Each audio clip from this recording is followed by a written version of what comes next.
તો વધુ એક અગત્યના સમાચાર મળી રહ્યા છે સુરતથી। સમાચારની વિગતો પર નજર કરીએ તો સુરતમાં કાપડ ચોરીનો એક બનાવ સામે આવ્યો છે।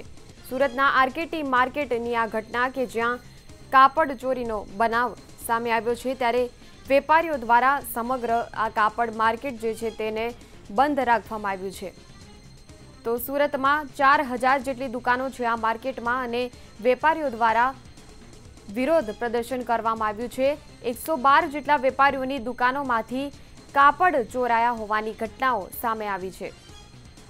ત્યારે પોલીસે માર્કેટની ચોકીદારી કરતા 2 કર્મચારીની આ મામલે ધરપકડ કરી છે। સમગ્ર કાપડ બજાર હાલ બંધ હાલતમાં જોવા મળી રહ્યું છે।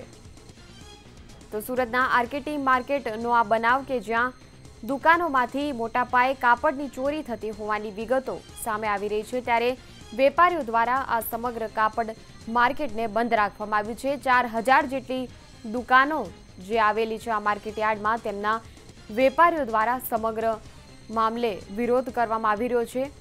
કુલ 112 જેટલા વેપારીઓ દુકાન ધરાવે છે અને આ 112 વેપારીઓની દુકાનોમાંથી કાપડ ચોરી થયા હોવાની ઘટના પ્રકાશમાં આવી છે। ત્યારે સમગ્ર માર્કેટની ચોકીદારી કરતા શખ્સોની પોલીસે આ મામલે અટકાયત કરી છે।